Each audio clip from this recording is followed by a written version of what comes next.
Okay, what's up, everybody? Just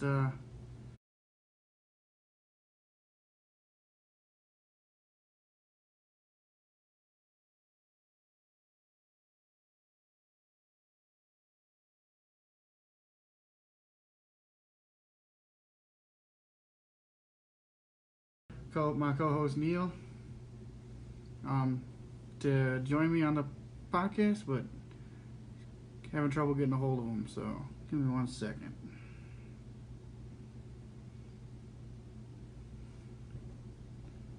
Let me message him real quick.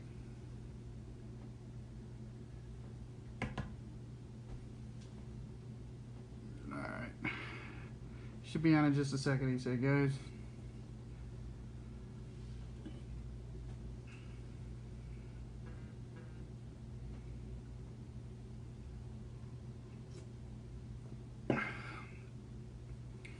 Anybody who's watching, if you have any questions, you can leave them at the bottom too, and we'll answer them if we can get to them.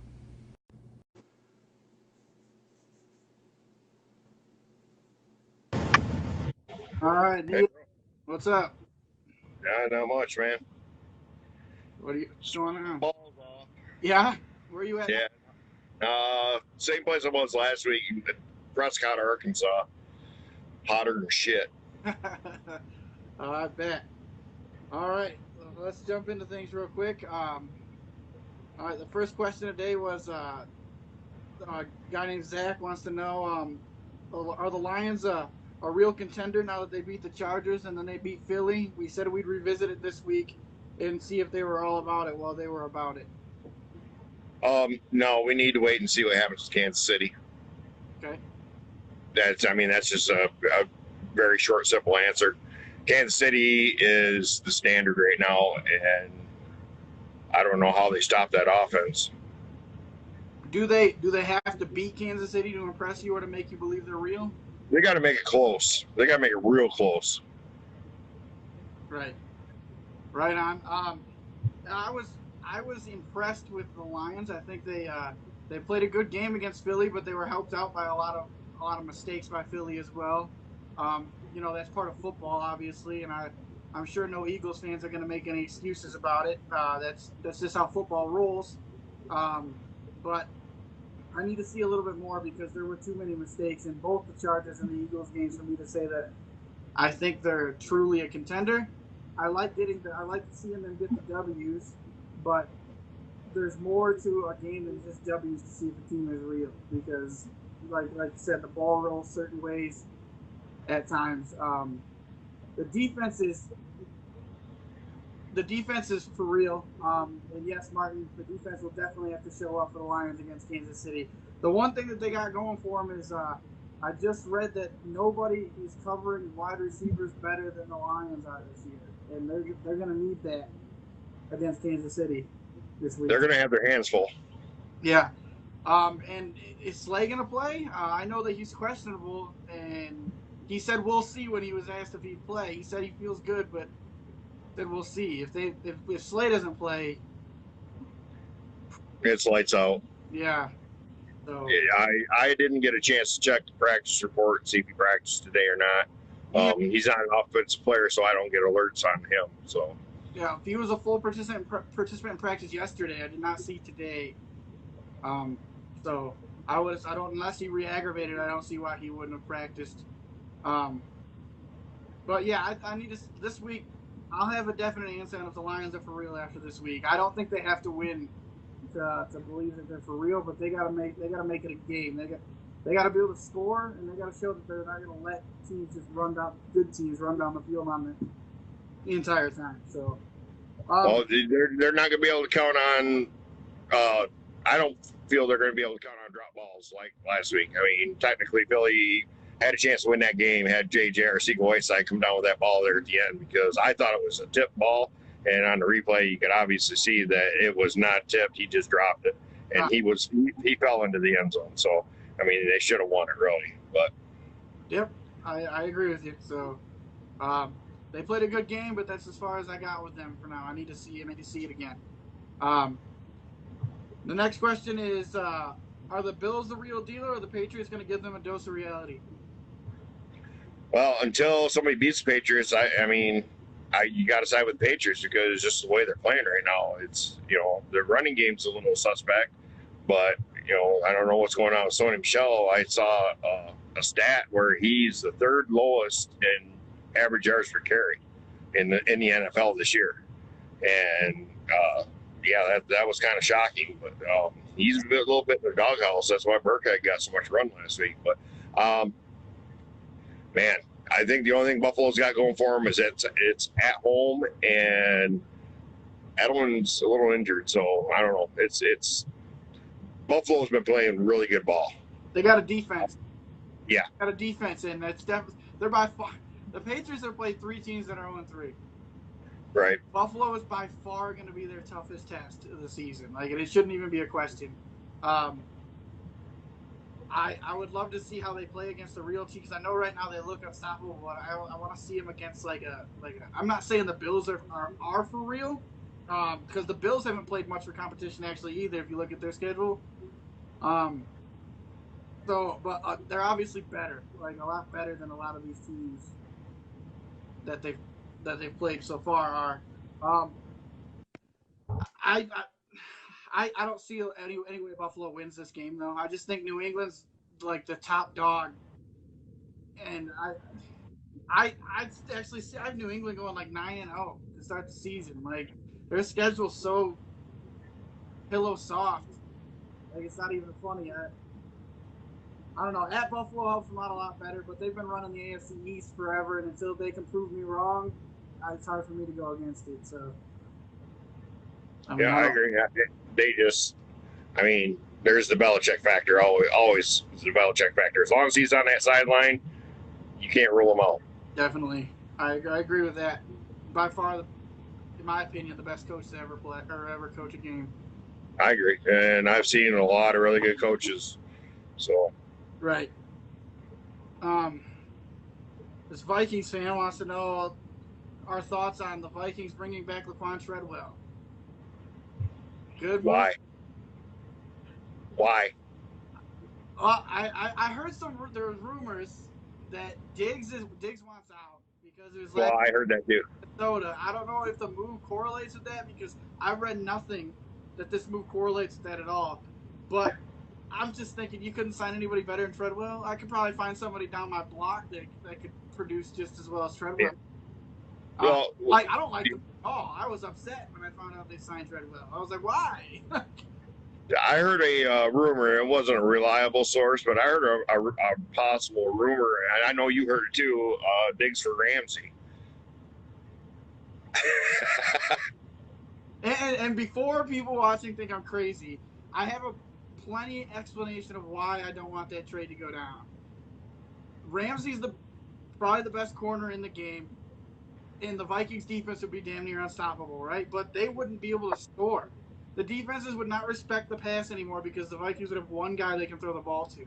And they would stack the box with 8 guys and shut down Cook, and we would get like 3 points a game. So, like, you can't trade him with no wide receiver depth. If you had a solid 3 or 4 that was producing back there, or you believe had the real potential to pick up that slack, then I could see you making the trade and I'd be okay with it. But I don't think that's a good idea. I don't like the trade at all. I don't. Well, they should make the trade. They're signing Treadwell, so there you go. Problem solved. Yeah. So that actually makes them a worse football team. Throw with the game on the line of the end zone, it'll just drop it. Well, I need them to lose 5 this year, so. That's true. They look good though. So, Brent wants to know with Alshon back, will Philly shake off the 2 ugly losses and steal one in Green Bay? Yeah, I think so. There's a little bit of strife going on in Green Bay right now between Rodgers and the head coach. He's and you know what happens. You know what happens when that happens, when the coach calls a play in, and if Rodgers doesn't agree with that play, he's going to call his own at the line of scrimmage. Coach be damned. I mean, he was pretty upset that Davante Adams only got 4 targets last week, and basically, he didn't come out and say it, but he's going to make sure that doesn't happen again. But okay, so there's something I got to say about that though. Like Rodgers being the quarterback, he's partially responsible for Adams getting only 4 targets. Regardless of what the play is called, you are allowed to look through your progressions on the field and find the best guy to throw the ball to. Like I don't want that as an excuse. Rodgers has always had this "I'm better than you" attitude his entire life. So I agree. But it just doesn't change the fact that there's some issues going on there already. And I mean, we all saw what happened to Mike McCarthy when him and Rodgers started butting heads. McCarthy was bye-bye. Exactly. I agree with you there. It's not good for LaFleur for sure, and it's not good for team chemistry. I am going to be pulling for Philly hard tonight, but I think Green Bay is very well rounded,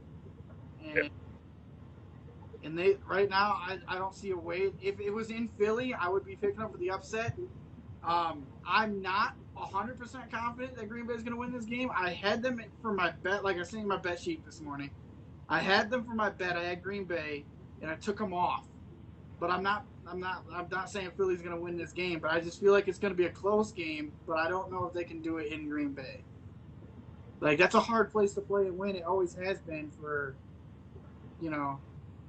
ever. So I just don't see it in Philly. I would be a lot more confident. I know Brent's not going to like my answer, but that's just how I see it. So I think the Packers are 4-0, but if the Eagles do beat them, thank you, Philly. Thank you. Right. Okay, so next question was from Gangles. He wants to know, he says, looks like we all need to eat shit on Daniel Jones. Giants without Barkley, and he still leads them to a win. What are your thoughts? Well, I was never given Daniel Jones grief. The only grief that I gave was how high they took him. That was the only thing that I questioned. But Daniel Jones, I talked to you about this before. He comes from a pretty good quarterback coaching tree. I mean, he was the same coach that coached Peyton Manning and Eli Manning. David Cutcliffe was also Daniel Jones's coach. Right. And I'm not saying that Daniel Jones is going to be Peyton or Eli Manning, but David Cutcliffe knows his quarterbacks too.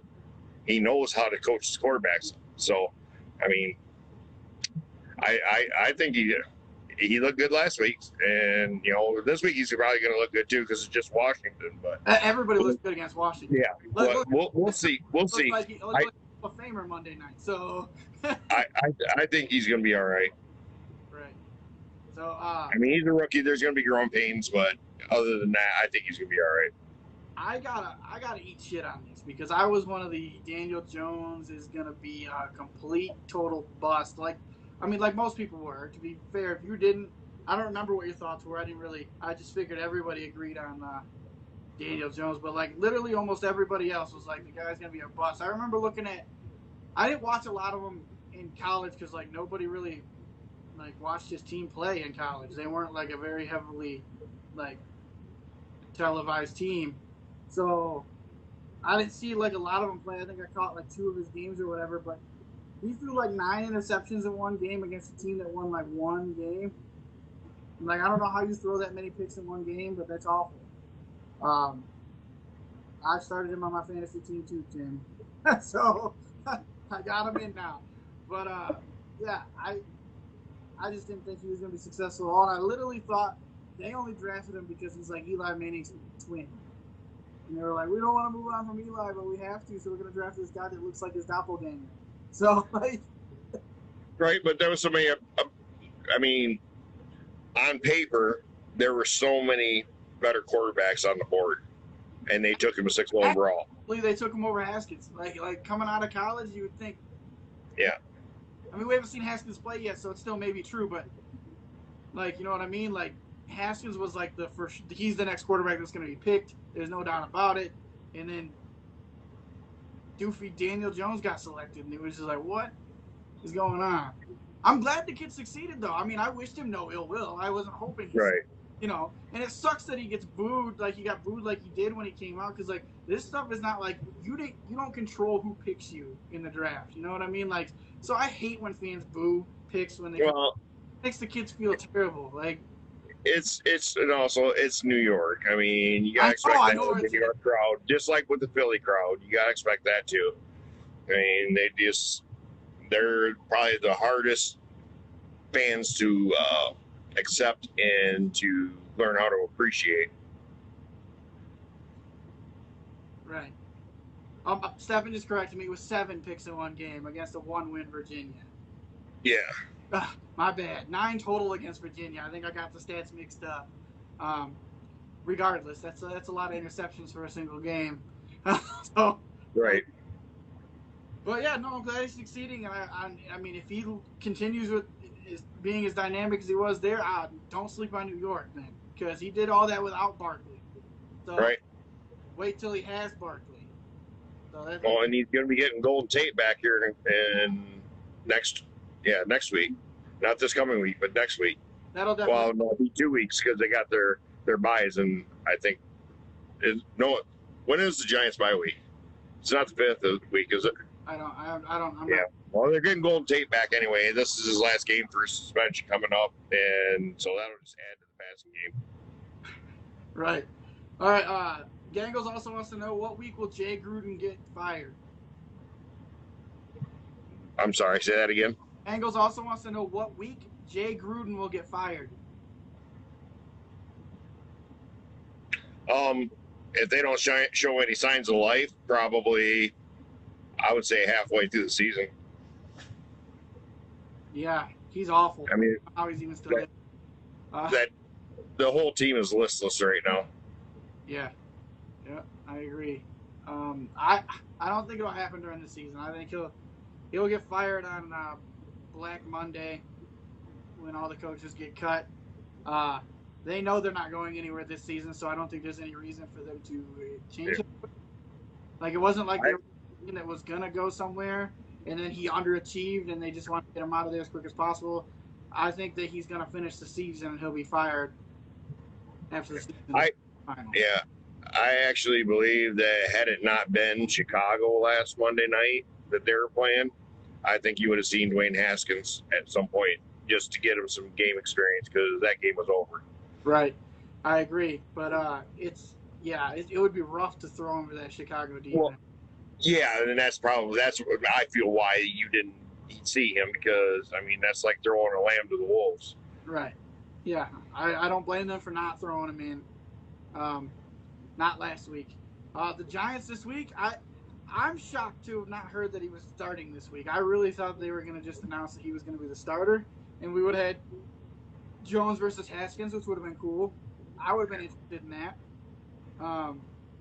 But I think Keenum's got a short leash. Yeah, I think so too. He was playing really well before the Monday night game. Like, the Washington was losing, but it wasn't his fault. He was playing good football. Right. They can't. Their defense is giving up 32, 31, and 31. They got some work they need to do on that side of the ball. Like, that's awful, man. Wow. Apparently, Stefan says consensus among the analysts is to keep Keenum in until Colt McCoy is healthy and sit Haskins. I don't know. I don't know if I agree with that. I don't know either. I mean, don't get me wrong. I like Colt. I always have. I kind of think he's got a raw deal in the NFL. Especially when he was with Cleveland. But I don't know. I think that the thing that might intrigue them to put Haskins out there, as long as it isn't a defense that's going to get after the quarterback a lot like Chicago does, is him and McLaurin being college teammates and having a real good connection last year at Ohio State. So, I mean, he's got somebody he's familiar with, and I don't. I'm just kind of speculating, but I just think that they want to throw him out there just to see what he can do. Yeah, I think I would definitely put him in and see what we got. I mean, especially if like the season gets to the point where it's over. I mean, you're not hurting anything then. So definitely at least later in the season, I would expect to see some Haskins.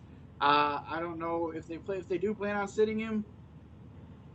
Then I guess they're going the route of hoping to learn behind some of these QBs, but I would eventually put him in. So that's just me though. That's always the way I learn. I feel like it's always been my opinion that I feel like QBs learn better doing the job than they do watching the job. So like Well, that, and you got to consider who he's watching too. yeah, he's watching a guy who hasn't even started that much. Like Case Keenum's got like 2 years worth of starts and like another half a year in St. Louis. That doesn't even count as a start because Jeff Fisher was the coach. That's like starting in Right. So like he's got 2 years of starts. It's not like he's behind some like veteran that's been a starter for like. It's like Daniel Jones was sitting behind Eli. I would have understood more if Daniel Jones sat on the bench and learned from somebody who has 2 Super Bowl rings than Haskins sitting on the bench trying to learn behind a guy who blew the NFC Championship game in 2017 when they had the best team in the NFL. So, I mean, two totally different options there. All right, next question. Gangles wants to know if does Minshew put the nail in the Nick Foles coffin if he has another good week this week?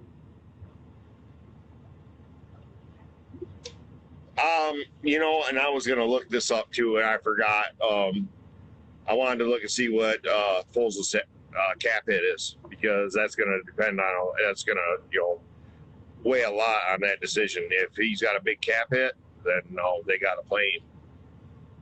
Meaning Foles, how many they years got to play him. Sign for though?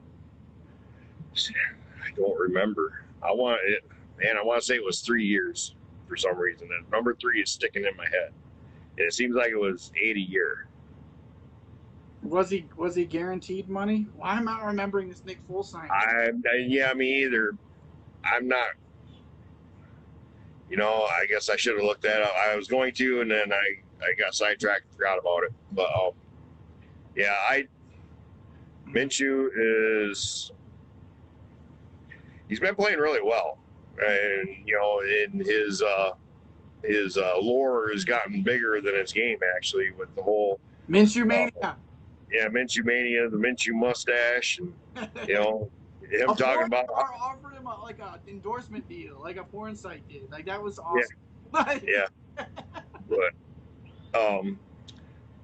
no, if Foles comes back, I think they're gonna have to play him. Unless he just stinks up, if they got to give him the shot, and if he stinks the joint up, then I can see Minshew coming back in. I'm gonna throw an example your way of why I think the contract's not gonna matter. 2001, week 3, no, week 2, no, it was week 3. Drew Bledsoe gets hurt, and a young kid named Tom Brady comes in and never loses his spot again. Even though Drew Bledsoe just signed the biggest deal in the history of the NFL at the time, 10 years, $103 million. Okay, and they never turn back. Like if you play well enough, the teams aren't going to care. They're going to eat that hit to try to win games. Like if they really feel like you're the guy. Yeah, well, wasn't Bledsoe going to be out like the major majority of that season?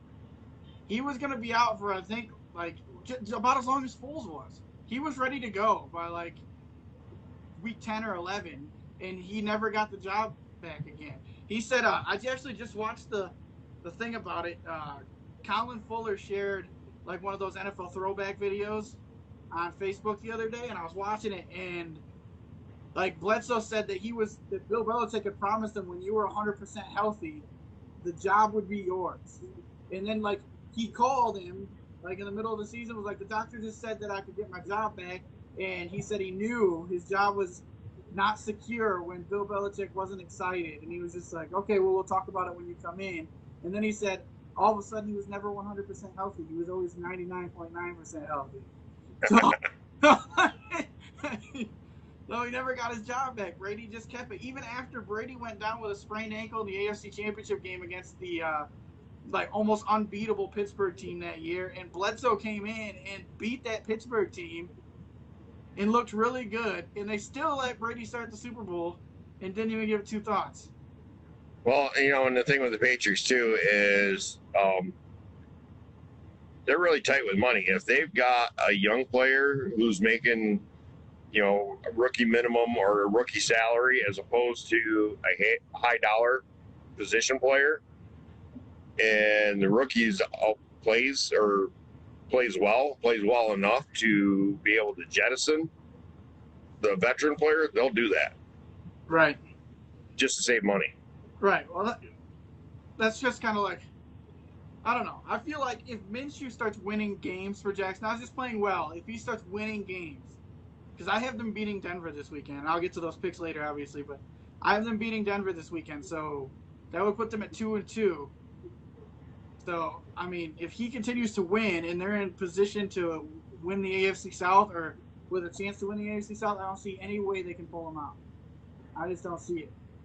You can't take a guy. You got to stick with the hot hand at that point. Like, you can't take a guy out. It was like when Case Keenum took over in Minnesota, right? Bradford had an amazing week one, threw like 353 TDs. He gets hurt. He's going to be out for a couple weeks. Case Keenum kept winning. And as a Vikings fan, I knew Case Keenum was trash. I don't care how well he was playing under the system. He wasn't the answer. I was wanting Bradford back in the lineup, but they didn't pull him because Keenum was the hot hand and he was winning at the time. And that's just the way you gotta roll with things. And they gave up a lot to get Bradford and paid Bradford good money and still sat him on the bench. Yeah. I mean, it just depends on the team and what their mindset is on payroll. Right. Yeah, I agree with you. It would be hard to pull them out, I think. Oh, it would be. It would be hard. I wouldn't want to have to make that decision, that's for sure. So, in my opinion, Minshew's going to keep the job. In your opinion, it depends on his cap hit. Well, he'll keep the job if he keeps winning. That was my opinion. But all right, Gangles also wanted to know: has the QB position changed as far as what teams want with QBs now? Like, is the mobile quarterback taking over the league? Yeah, I mean, you could do so much more with a mobile quarterback who is also, good at passing the ball. That makes your running backs more dangerous, and it opens the playbook up so much and makes the defense really have to pay attention and be honest in what they're doing. There's no more, or not, I can't say no more, but the days of hiding what your actual coverage is, I think, are going to be coming to an end real soon. You get more Watsons and Jacksons and guys like that in the league that can move around and are just as dangerous running the ball as they are throwing it. Right. Yeah, I agree with you. I think it is taking over.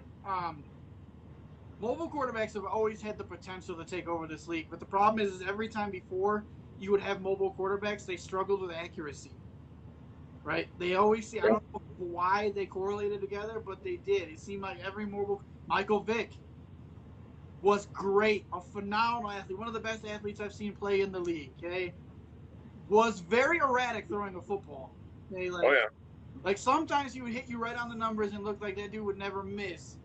And then the next time he would throw it like 30 feet over your head right into a safety's hands. Like, it was just like, dude, like, and he's probably one of the best mobile quarterbacks to ever play the game. And like, even he wasn't accurate. So now that you're finally getting quarterbacks who are mobile and can throw accurately, both on the run and can have the ability to stand in a pocket and still make plays, because that's something mobile quarterbacks didn't used to have either. Was they couldn't stand in a pocket. Now they can do it too. Like, look, I mean, Deshaun Watson, he can do it all, right? I mean, like, he stands in the pocket, he can deliver a ball, he can scramble, he can on the run. It doesn't matter. Like, Lamar Jackson's starting to get good at that too. So the more that those quarterbacks come, like, why would you want just a pocket passer? When you could have a guy that can do everything. And I did it again. Josh Allen his accuracy was horrible last year. It's not the greatest this year, but it has improved. Right. And and he's a big kid. He's a load to bring down. He's almost like trying to bring down a fullback. No, I agree. You should do me a favor though. Like, tonight, stand in the mirror and just repeat Josh Allen's name over and over again. Like, until you got it down. I actually did that. and I had to do the whole Matt Nagy thing because for some reason I want to keep calling him Adam Gase because their coaching styles are so similar, and they're both just jerks. Don't know how to use a running back. Right. They don't know how to use the best running back on their team, I should say. Yeah, I can agree with that. So, are days of the 3-down back over?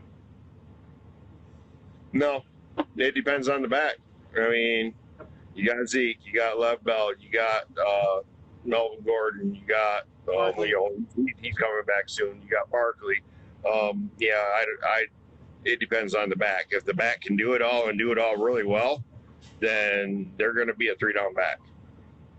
I mean, all those guys we just mentioned are excellent at obviously running. They're excellent at pass protection, and they're excellent at receiving. Right on. Yeah, I got nothing more to add to that. You pretty much nailed every point I was going to make off there, except you left Dalvin Cook off your list, but I'll let that slide. But he's the best running back in football, so I don't know how the hell you didn't add him on your list. But all right, yeah, I agree. It definitely depends on the back. I think the elite backs are going to be full-time backs, and everybody else is going to do a committee back. Like in ways, they both got their pros and cons. I think the committee keeps everybody fresh, keeps the defense on their heels. You got lots of different types of style you go through. But then when you got your elites, like obviously the pro to that is that is the best at his position, so he can do everything. So you don't need to switch him in and out. Yeah, see, my whole thing with the RBB, with the running back by committee is, we'll go to Green Bay, for instance. Okay, when you got Jamal Williams in the backfield, you know what's going to happen. They're going to run the ball because he isn't the greatest pass catcher. Right. When you got Aaron Jones in the backfield, now you don't know what they're doing because Aaron Jones is just as effective as a runner as he is a pass catcher. He's just got a little bit of a pass pro problem, but once he gets that figured out, I don't know. I'm not a fan of it. I'm old school. I grew up in the days of Walter and Franco Harris, John Riggins, guys like that would just come in and just smash you all game long.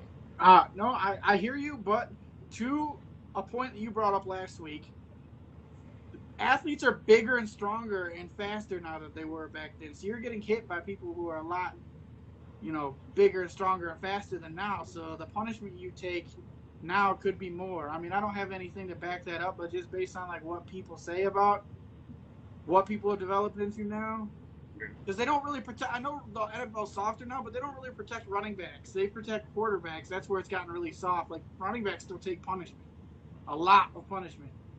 So, well, but this is probably an unpopular opinion, but my whole thing is, what? The money you're making, no, I agree. That's the risk you're taking, If you go out there and say, we'll take Zeke, for example, and you just run Zeke into the ground and he breaks somewhere during the season, well, you bring the next guy in and you keep doing that and you sign somebody else and Zeke's going to be out for the rest of the year. It's just, I don't know. I've just never been a fan of it, probably because I play fantasy football and it's so hard to read who's going to do what. Yeah. I want to know who that guy is. Yep, I agree with you. Okay, next question. The three Patriot quarterbacks are combined 7-1. How are they doing compared to how you thought they were going to do? What do you mean the three Patriot quarterbacks? It means Brady, Brissett, and Garoppolo. I'm pretty sure that's what it means. Okay. I was like, there's only one Patriot quarterback that I know of. So say the question again now. The three Patriot quarterbacks are combined 7-1. How are they doing compared to what you thought? How you thought they were going to do? I think I think what he's referring to is that people say that it's that the Patriots have like a system to help the quarterbacks, but yet their quarterbacks are 7-1. And I do have an answer to this question, but you can go ahead and shoot first. Well, I don't know so much about the system because Frank Reich and Kyle Shanahan run completely different systems than what Bill Belichick runs at New England. And Kyle Shanahan and Frank Reich run different systems from each other. So you can't really say it's a system. I just think it's coaching and, attention to detail by the quarterback and, doing what the quarterback is supposed to do. Garoppolo, I mean, I didn't know before the season started because, one, Andrew Luck was the quarterback until a couple weeks prior or a week prior to the season starting. And then you got Brissett coming in. Well, the last time we saw Brissett, the Colts didn't really have a very good offensive line. They didn't have a good defense at all. They didn't even have a running game. So, we saw Brissett basically being sacrificed out there. I thought he was a decent quarterback, but you really couldn't tell because he didn't get a fair shake that year. And with Garoppolo, he played 4 games, so you don't really have a sample size to judge how good he is. But so far from what I've seen of the other two, obviously Brady's Brady, and he's going to do Brady things. He's going to be the GOAT. Right. But the other two, so far so good. Okay. I think what he meant was that people said that they were only succeeding in New England because of the system, not they're succeeding because of the system outside of New England. But what my answer to that is, I think Brady's Brady. Okay, I've never said Brady was bad. I've only said that I think that Bill Belichick built a system in New England to make players better than what they are. I still think Brady's a great quarterback, and if Brady leaves New England, they're going to suffer a setback. I don't think that Brady's some bum off the street that can't succeed anywhere. I just think that his system was helped, and I do not put him above Peyton Manning because Peyton Manning has thrived under taking three different coaches to Super Bowls. So, 3 different coaches, 3 different systems, Super Bowls. So it's hard for me to put Brady ahead of him when he's got a system here.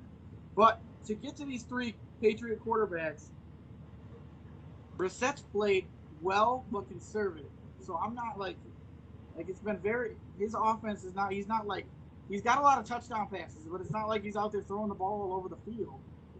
It's very conservative. It looks like he looks a lot like Dak Prescott. Not Dak this year, because Dak's actually, nobody can deny that Dak is actually lighting it up and throwing the ball all over the place this year. But Dak of years past, dink and dunks, it's doing what they got to do, kind of what I expected out of Brissett. But Jimmy Garoppolo has not. The 49ers are winning in spite of Garoppolo, not because of Garoppolo. Okay? He has had 1 good game in week 2.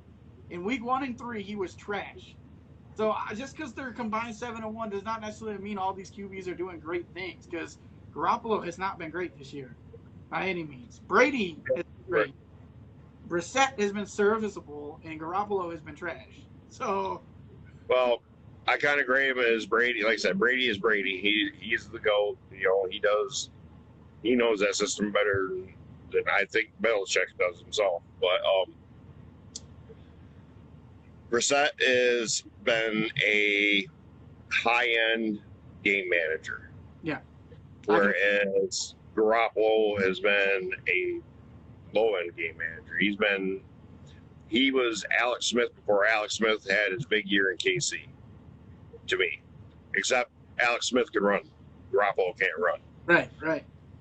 And I'm not saying that Garoppolo might not do anything, but if we're calling it through 3 weeks when you're asking us this question right now, he hasn't been good. Excuse me 1 second. You can finish the question. I got to sign for a package. But, no, I'm not a big believer in Garoppolo. I don't think that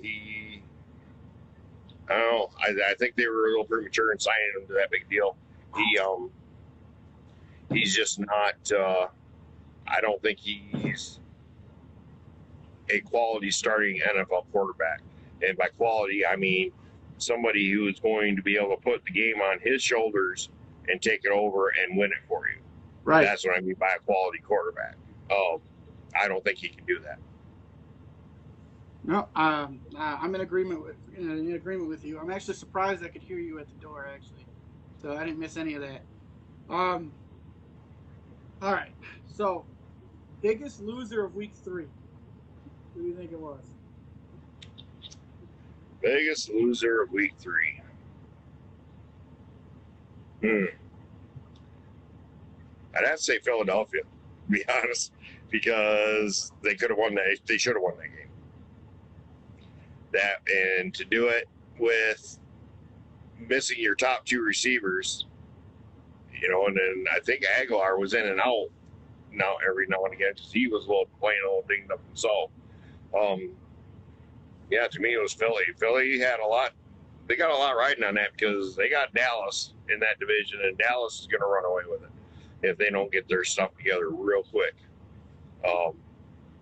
And Giants could be actually sneaky good too. So we don't know. We don't. Yeah, their defense is suspect too, but they're sneaky.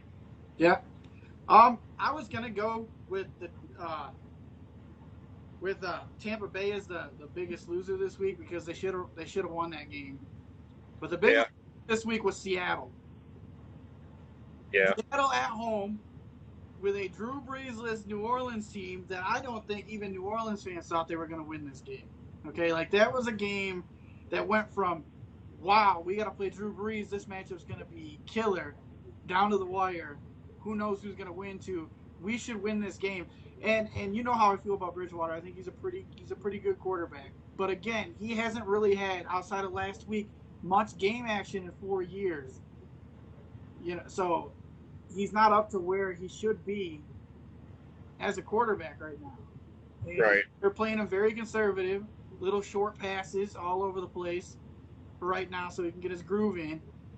And you give up a fumble return touchdown and a punt return touchdown and go down big early.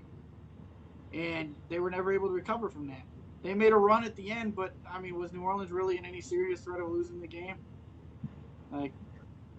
No. I think Seattle was definitely the biggest loser. Do you have a biggest winner? I'm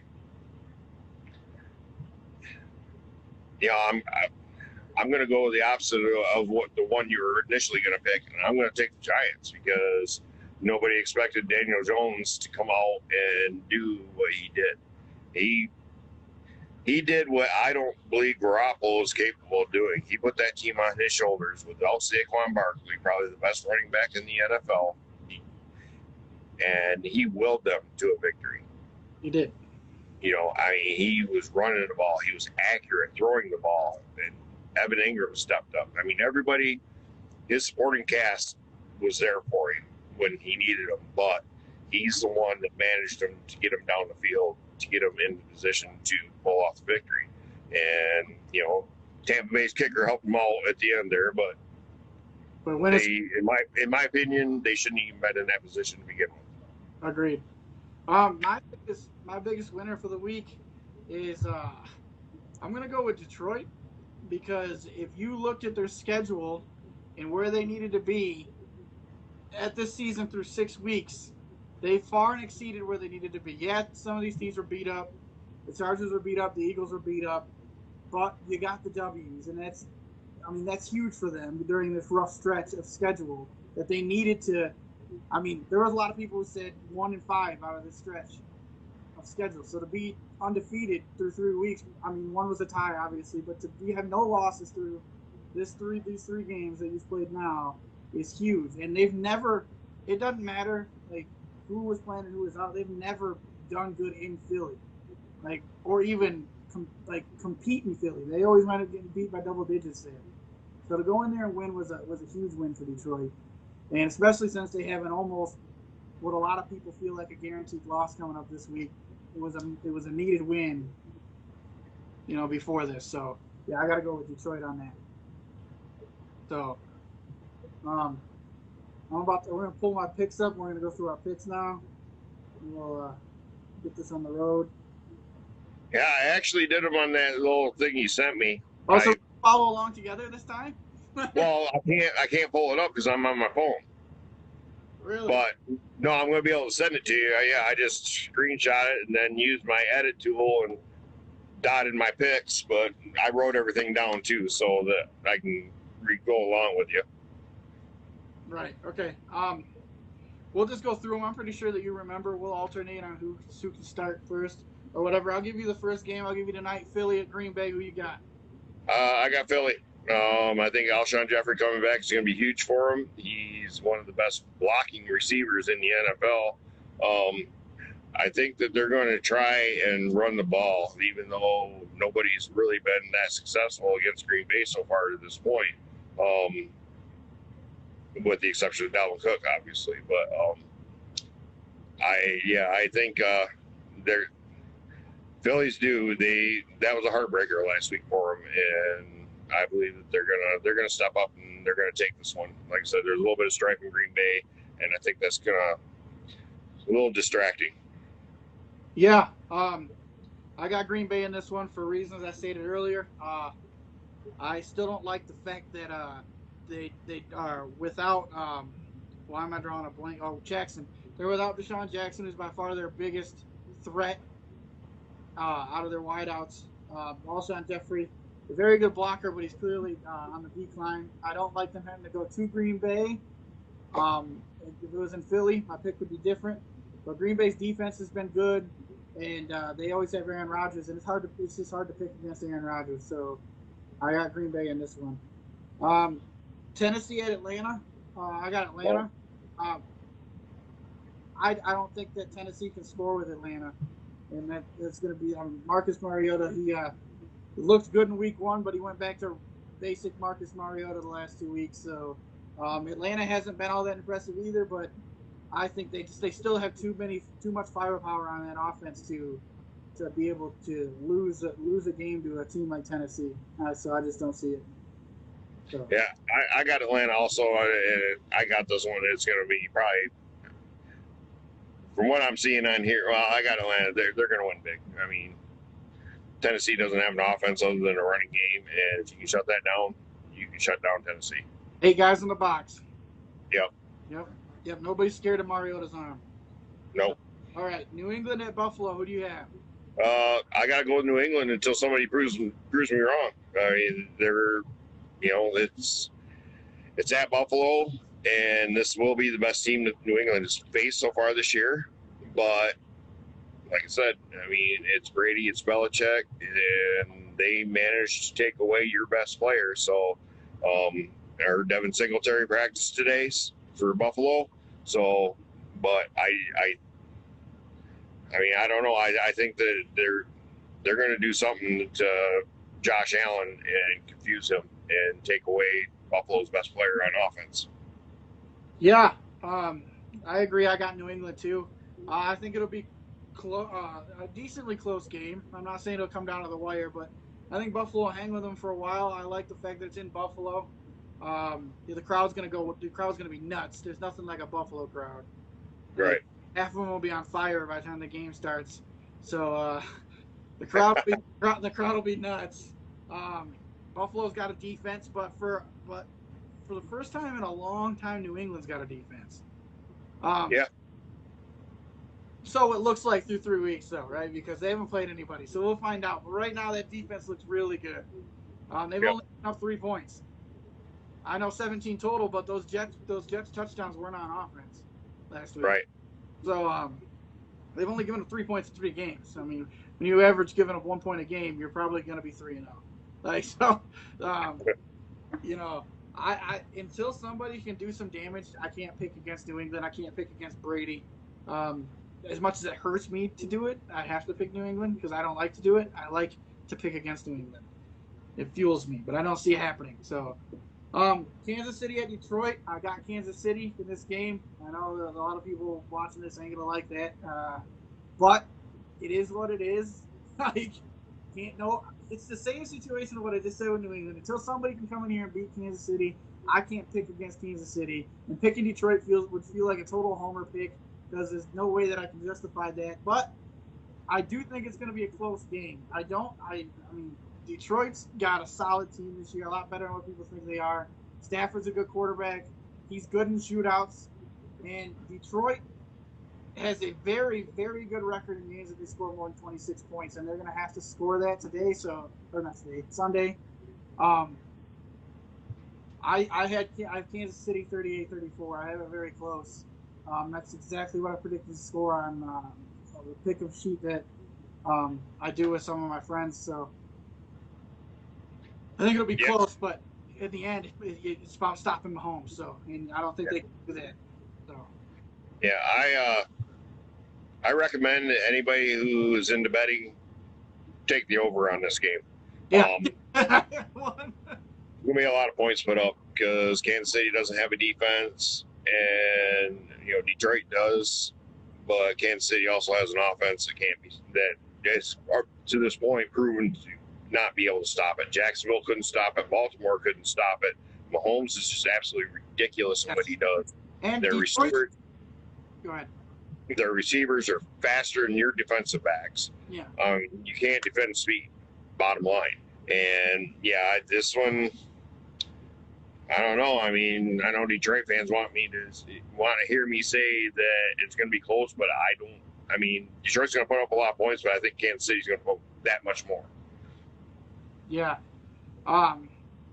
Detroit's got an offense too. People got to realize that it's a very quiet offense. That you talked a lot about, but they got weapons, so they're going to put some points up here. I like their offensive coordinator outside of his one boneheaded timeout in week 1. So I do think a lot of points. Play anybody that you have in this game in fantasy. Put them in the starting lineup. I'm telling you that now. You're gonna be happy. So, hopefully they put T.J. Droppinson on the jugs machine for some extra time this week. Yeah. Just saying, two drops in the end zone. That should have been caught. Yeah, no, he did.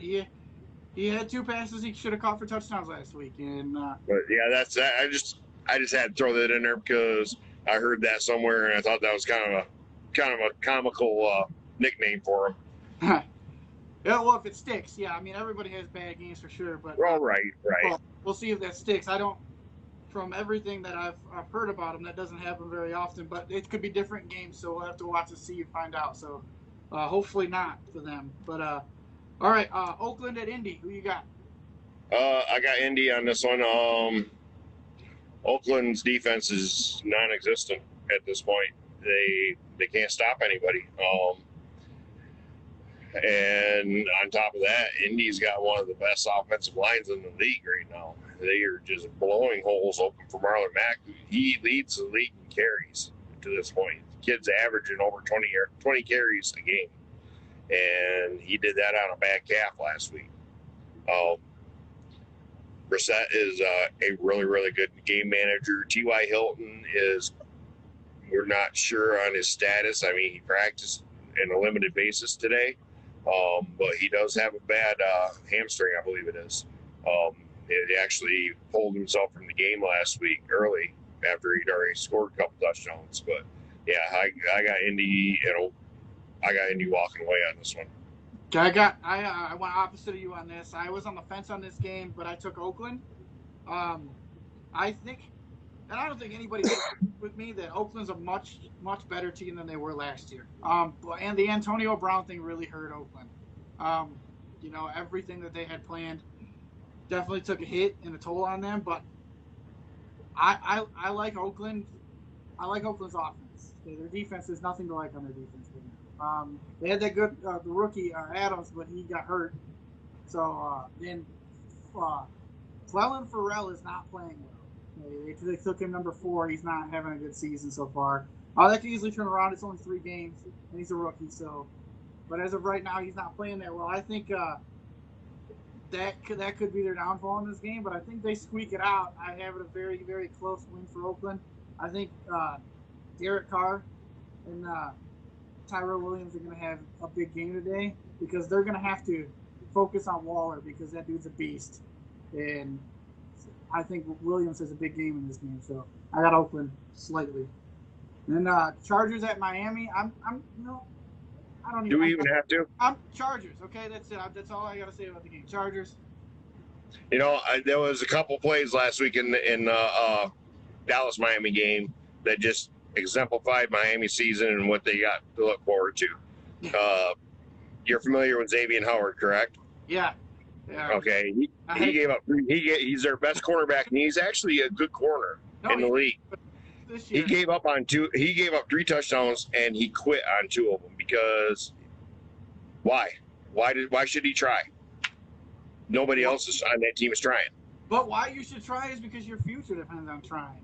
Teams see that. I understand that, but nobody else on the team is trying, and that was kind of his way of making a statement, basically to the coaching staff, saying, "What are we doing here? Why are we even wasting our time?" Right? Yeah. Okay, but yeah, got San Diego, and this, it's going to be Who? this is going to be the ball. I'm sorry, the Chargers. All right, Washington Giants. Who you got in New York? I got the Giants on this one. It's at home. Daniel Jones is hot. Washington can't stop nobody. That's true. Yeah, I got the Giants too. I got them walking away with this one. I think Daniel Jones is. I know it's only been one game, but he got me sold. Okay, I watched those heroics last week, and I was hyped watching in front of my TV. And I'm not even a Giants fan, and he had me like, "Let's go," So, yeah, Giants. I got Giants big. Washington. They should score almost every time they have the ball. Washington's terrible. So, Cleveland, Baltimore. I want it so badly to pick Cleveland. I want them to turn the team around, man. I want it so bad. But I picked Baltimore. I think they're playing extremely well, and even in a loss to Kansas City last week, I think Baltimore had a moral victory. They hung with Kansas City. How many teams could say that? They're a real deal. Lamar Jackson's got me sold now. I think his quarterback, he's a lot better than he was last year, man. Like miles better than he was last year. I don't see this as going to be any different. I think it'll be a close game. They have too many big names on Cleveland to get blown out, but Baltimore's going to win in Baltimore, so I don't see it any other way. Well, this is my upset of the week. I got my boys doing this one here. I've been watching a lot of the practice sessions.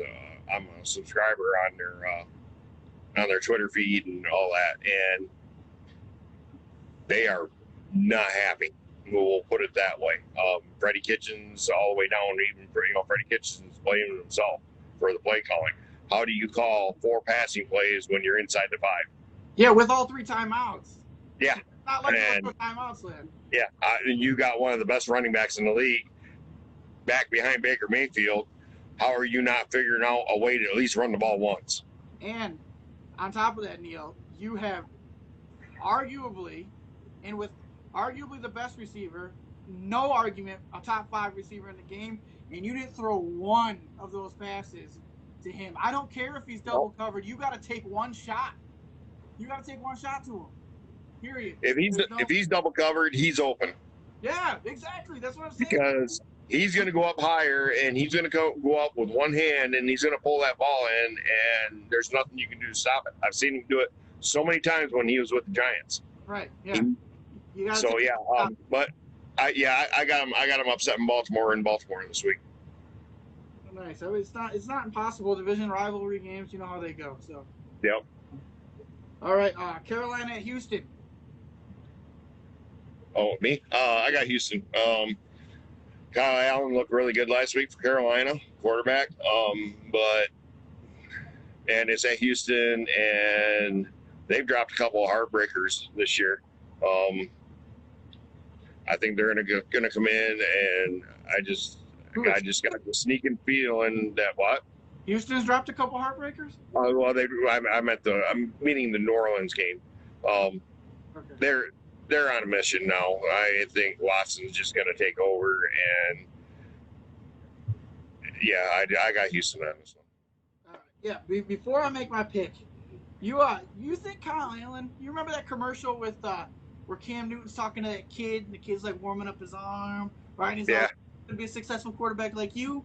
I'm gonna start for the Panthers. I'm gonna take your job." You think that was Kyle Allen?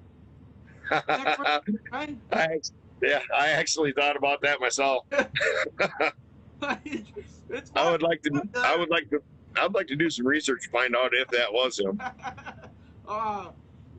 That's too funny because I'm all like, well, look, he is. Because if he plays like that, too many more weeks, Cam Newton's out of a job. Yeah. Like 1 week's not enough to sit Cam Newton, but right. Too many more weeks like that, you're not going to be able to sit him. So, yeah, I mean, 304. That's 300 plus, I should say, and 4 touchdowns. That's a heck of a way to start out your career. That's Cam Newton hadn't thrown a touchdown in 2 games, and he threw 4 in 1. So, yeah. So it's not the weapons that are the problem. I do have Houston in this game, despite Kyle Allen's performance, because I just think that I don't think he's going to perform like that again. Like that was like, I'm not saying he's going to be bad because I haven't seen enough of Kyle Allen to determine, but to go out and play like he did again 2 weeks in a row is in a league like this is too difficult. And if you're not like an elite guy, and he's going to need to beat Houston because Houston's going to go put some points up on Carolina this week. So I got Houston, and I don't have it close.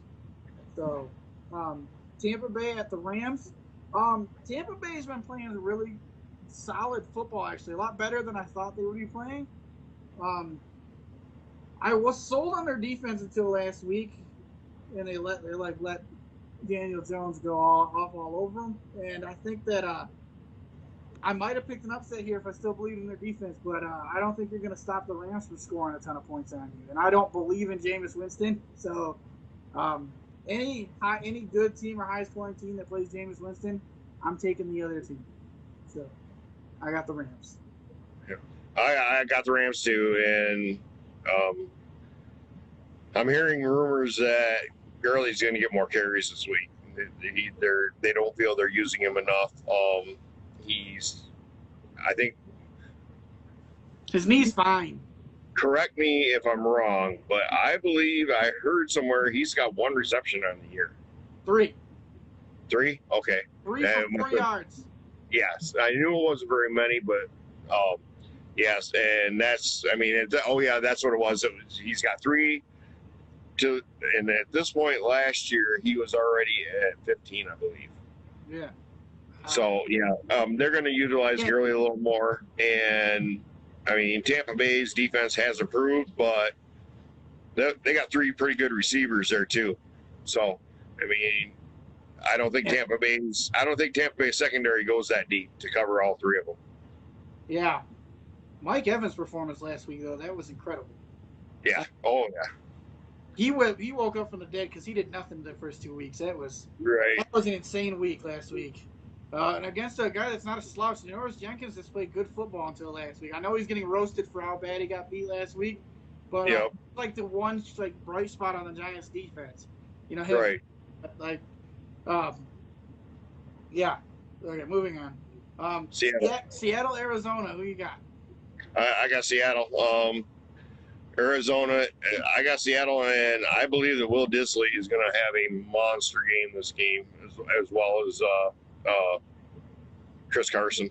Rashad Penny didn't practice. Rashad Penny did not practice today. I don't know what's going on there. That he must have re-aggravated his injury. But Will Dissly, Arizona is the worst team defending the tight end in the NFL. Every team so far this year that has played Arizona, their tight end has gone off. Hawkinson, Mark Andrews, and I'm trying to remember Olsen. Who? Olsen. Yeah. Yep. So I got Seattle, and I mean Kyler's going to keep it close, but it's an in-division game. But I got Seattle taking this one. I got Seattle too. This is going to be very low scoring and very close. Seattle and Arizona, it doesn't matter what the records are. It doesn't matter how good these teams are. They play the lowest scoring games I ever see in my entire life. Like I don't want to watch this game. It's going to be a snooze fest. It's just the way they play each other. And for some reason, Russell Wilson does not come out to play against Arizona. I don't know, but I don't like it. They played like 9-6 games. They ended in like one of the most boring ties I've ever seen in my life, like 2 years ago. Like, oh man, it's awful. I got Seattle winning in the end, but it's not going to be a pretty game. And if you're looking for exciting football, I say this: you pick a different afternoon game to watch because that's not the one you're going to want. Minnesota at Chicago.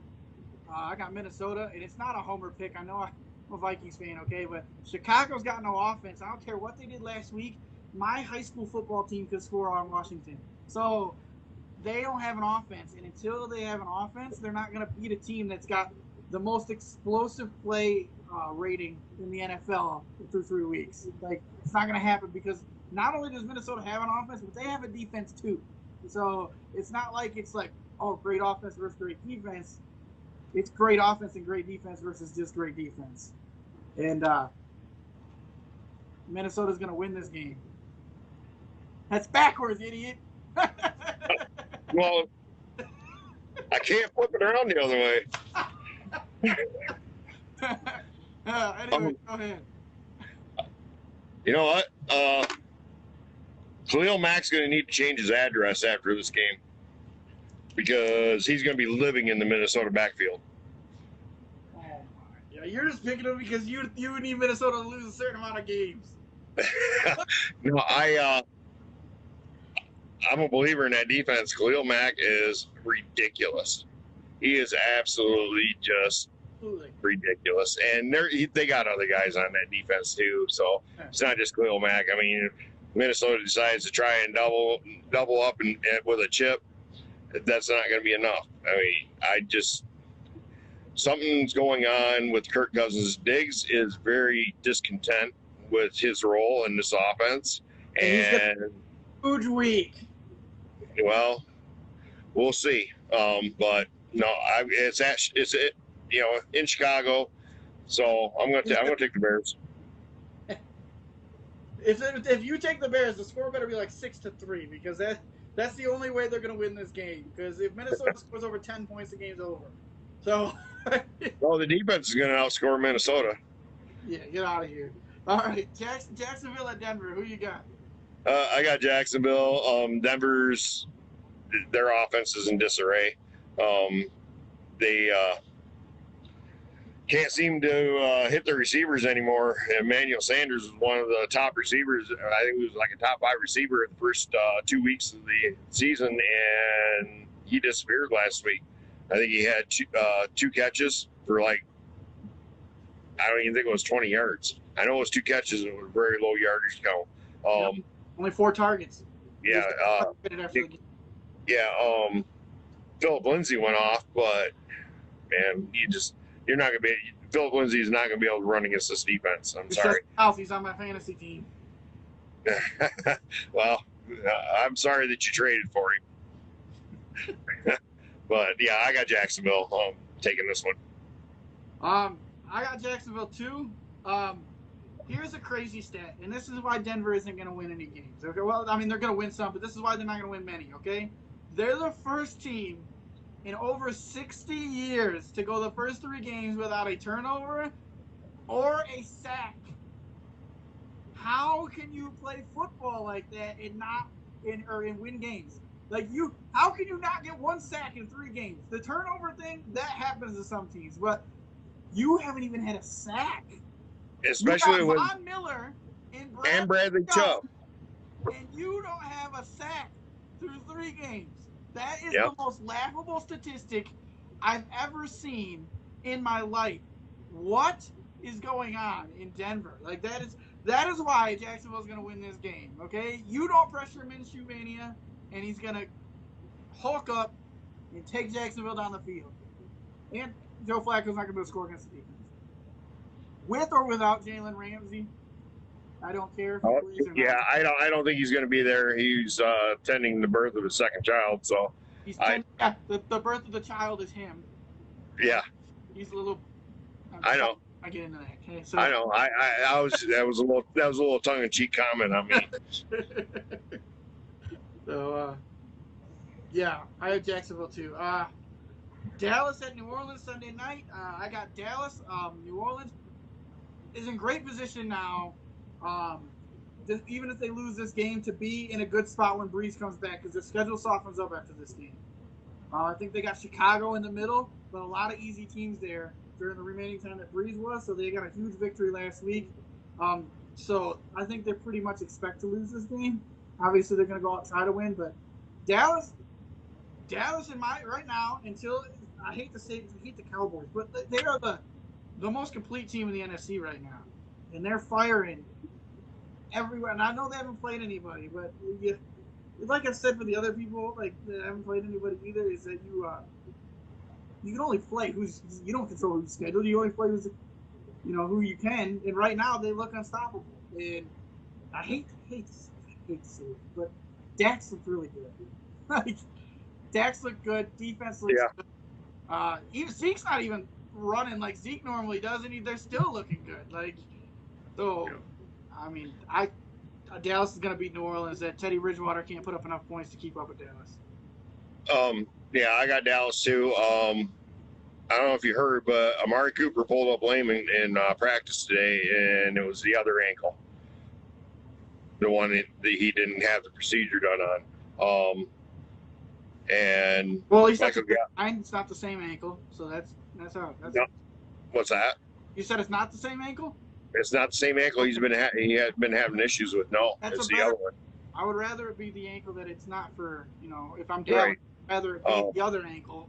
Yeah, Michael Gallup is out, ruled out already, unless a miracle happens tomorrow. I'm about to throw Devin Smith in every fantasy team I have right in the starting lineup. And I own Devin Smith, so good luck, except for I haven't won.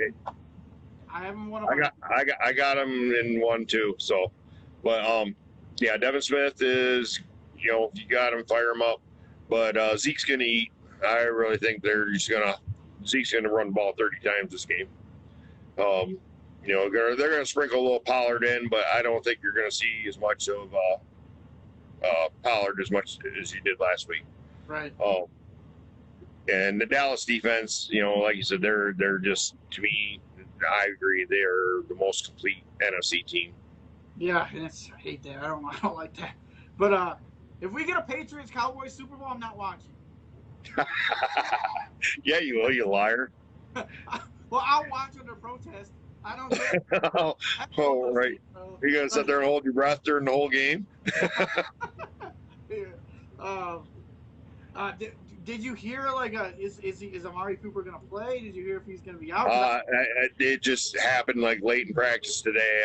Just before we went on, I was listening to a podcast and they were talking about it. So they haven't, at that time, they didn't have any information on the severity of the injury, but it was enough to make him leave practice. Yeah, that doesn't always necessarily mean anything, though. So I'm right. Hoping, keep my fingers crossed for my fantasy team that he's all right. And then the shit game of the week, Monday nighter, Cincinnati at Pittsburgh. Who you got there in the toilet bowl? I got Pittsburgh. It's at home. Cincy's garbage. Pittsburgh's garbage. But I think Pittsburgh's got the better defense between the two. Yeah, I got Pittsburgh too. They're both garbage. Pittsburgh's slightly better garbage. Right. They're less stinky. That don't stink as you're taking them out to less stinky. Yeah. So, I got Pittsburgh, and I think it's gonna be oh my God, I'm gonna watch it because I watch all football, and I'm just gonna hate watching it. It's just gonna be awful. Yeah. Jacob, Jacob, last thing I heard, which was about an hour and a half before we started the podcast, T.Y. Hilton is practicing in full. He will be starting this week. I read that too. I read that earlier today. Yeah. T.Y. should be a go. So, all right, guys. Thank you for watching the podcast. Neil and I will post our hard copies of the picks or our picks on Facebook. Neil has a 1-point lead over me right now. 22-10, and I'm 21-11 for the season. So, thank you for watching, and we'll see you guys same time next week. Appreciate it. Thanks, Neil. Yep, thanks. Peace. Peace.